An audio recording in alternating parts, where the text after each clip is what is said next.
முத்துகையானும் பரமன் படைத்து அவள் கேட்ட அந்த முத்துகையானது கண்ணன் முத்து, சென்னன் முத்து, காத்தானை கோட்டு முத்து, சங்கு முத்து, கோட்டு முத்து, சாந்தானை ஈந்த முத்து, அனுபவம் தெரிக்கும் முத்து, அக்னியாய் கொதிக்கும் முத்து, கன்னத்திலே போடும் முத்து, கண்டவாரை வென்றால் கூடிய ஒவ்வொரு முத்துகையானது உடம்பிலே போடக்கூடிய முத்துகைகள் எல்லாம் மட்டுமல்ல, தேவியானவள் இந்த உலகத்திலேயே பார்ப்பதற்காக வேண்டி ஒரு அபூர்வமான முத்துகையை வாங்குவதற்கு 18 வகையான முத்துகையானதும் பார்வதியானவள் கேட்ட முத்தை அழகான முத்துகையை தேவனானவன் கல்லறையை தான் திறந்து கடல் போல் தெரிக்கின்ற அந்த அனலை போல் தெரிக்கின்ற அழகான 18 வகையான முத்துகையானதும் பார்வதியானவள் கேட்ட அந்த 18 வகையான முத்துகையும் வர்ணமிட்ட பெட்டியிலே மாறி தேவியானவளுடைய திருக்கரங்களிலே கொடுக்கிறார். பார்த்தால் தேவியானவள் எல்லா வரங்களையும் பெற்று ஈஸ்வரியானவள் பூலோகத்திலே வருவதற்காக புறப்படுகின்ற நேரத்திலே 18 வகையான முத்துகையும் பரமன் கொடுத்த அந்த முத்துகையை வாங்கினாள். வாங்கிய ஆனந்தத்திலே என்ன செய்கிறார்? தேவியானவள் அந்த முத்துகையை அத்தனையும் பெற்றவுடனேயே சந்தோஷத்தால் அந்த பெட்டியில் இருக்கக்கூடிய முத்துகையை ஒருபடி முத்தை அள்ளி தேவியானவள் ஒருபடி முத்தை எடுத்து என்ன செய்கிறார்? ஆனந்தத்திலே அந்த அரணாரின் உச்சியிலேயே போட்டார். அந்த அரண் கொடுத்த முத்துகையாக இருந்தாலும், அந்த பரமேஸ்வரன் படைத்த முத்தாக இருந்தாலும், அந்த பார்வதியானுடைய திரு கரங்கள் படுகின்ற பொழுது அந்த முத்துகையினுடைய சக்தியானது அதிகப்படுவதை பார்த்தான். யார் பார்க்கிறார்? அரணார் பார்க்கிறான். பகவானுடைய அந்த முத்துகை நாம் படைத்த முத்துகையாக இருந்தாலும் அந்த பரமேஸ்வரியானவள் கைப்படுகின்ற பொழுது அந்த முத்துகையினுடைய சக்தியானது பெருகுவதை பார்த்தான். இதை உலகத்தார் தாங்கிக் கொள்ள மாட்டார்கள் என்று சொல்லி கொடுத்த முத்தை திரிய வாங்கி பகவான் என்ன செய்கிறார்? அந்த முத்துகையினுடைய வேகத்தை தணிப்பதற்காக என்ன செய்கிறார் என்றால்,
தினந்தோறும் செவ்வாய் நல்ல கிழமையில் சித்திரை மாதத்திலே புறப்படுகிறார் தேவியானவள்.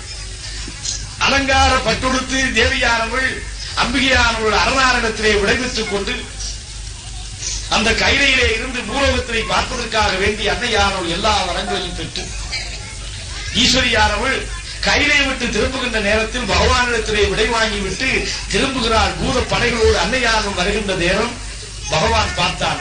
தேவியோடு நாமும் செல்ல வேண்டும் என்று சொல்லி பகவான் என்ன செய்கிறார், தேவியானவள் எப்படி அவள் ஒவ்வொரு வழிபாடு நாகத்தினுடைய திருவயத்திலே அவதரித்து பகவானிடத்தை தவம் செய்து எல்லா முத்துவகையும் தேவியானவள் வாங்கிவிட்டு புறப்படுகின்ற நேரத்திலே பகவான் என்ன செய்கிறார், தன்னுடைய வடிவத்தையே மாற்றினார். சிவபெருமானாக இருந்தவன் பார்வதியானவள் எப்படி அம்மையாக மாறி வருகிறாளோ அந்த முத்தாரமையோடு வருகிறார். முத்து வைரவன் என்ற பெயரோடு சிவபெருமான் இறங்கி வருகிறார். தேவியானவள் சித்திரை மாதத்தில் செவ்வாய் நல்ல கிழமையில் அந்த திரு கைலையை விட்டு இறங்குகிறார். கைலை விட்டு இறங்கி செவ்வாய் நல்ல கிழமையில் பூத படைகளோடு புறப்பட்டு வருகிறார். அன்னையானவள் அலங்கார பட்டுடுத்து ஆபரணங்கள் அணிந்து முச்சூலம் நானெடுத்து வருகிறார். முத்துமாரியானவள் அலங்காரமாக வந்து கொண்டிருக்கிறார். தேவியானவள் பூலோகத்திலே முதலாவது எந்த இடத்திலே வந்து கால் வைக்கிறார், எப்படிப்பட்ட இடத்திலே நாம் காண்கிறோம் முதலாவது அவளை என்றால் காசி நல்ல தலமதியிலே, காசி நல்ல தலமதியிலே பாராள தேவி அவள், காசி நல்ல தலமதியிலே பாராள தேவி அவள், அழகான இடமதியிலே, அழகான இடமதியிலே அம்மையவள் வந்திடுவாள்.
முத்து வைரவனாக வழிபடுத்தி தேவையும் பார்வதியும் பரமேஸ்வரனுமாக எப்படி வருகிறார்கள் அலங்கார வைபவத்தோடு முத்து நல்ல குடைபிடிக்க சிங்கம் என்ற வாகனத்தில் வருகிறார் தேவியானவர்.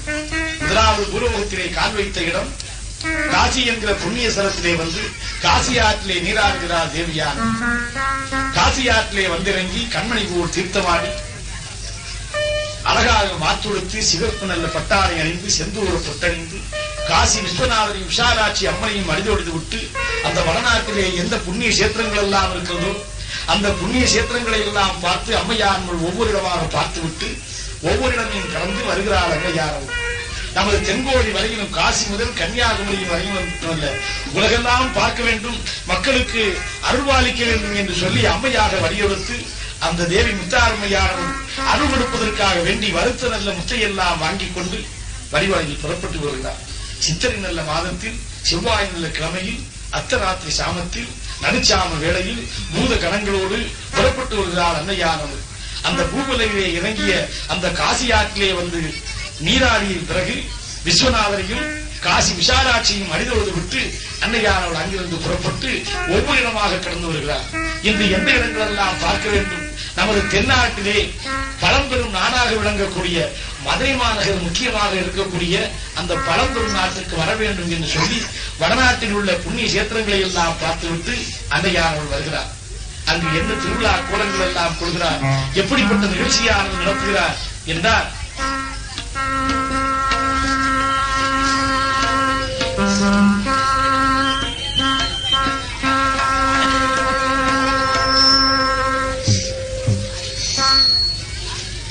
தென்னாடு தளமதியிலே தேனிருந்து மழை பொழியும் தென்னாடு தளமதியிலே பரம்பெரும் நாடான மதுரை நல்ல ஊரனிலே பாராயணே தேவி அவள் தேவி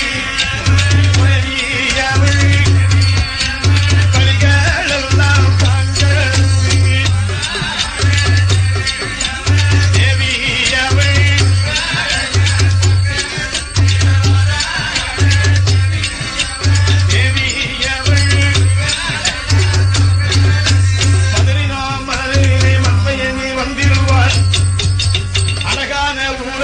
அம்மையவள் பார்க்க வேண்டி அலங்கார கொலுவிருக்க அம்மையவள் எண்ணிடுவாள். மதுரை நல்ல ஊரதிலே ஊரதிலே ஆராணே தேவி ஊரதிலே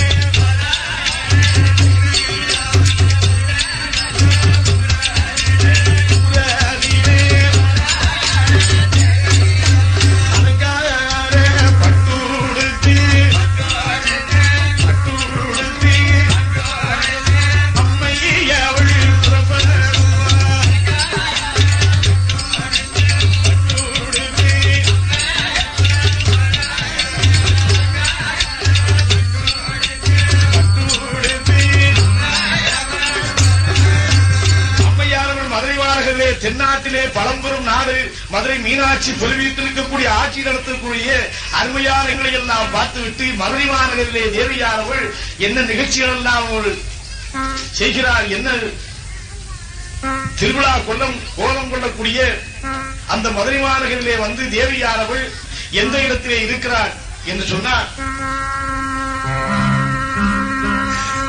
அழகான மதுரையிலே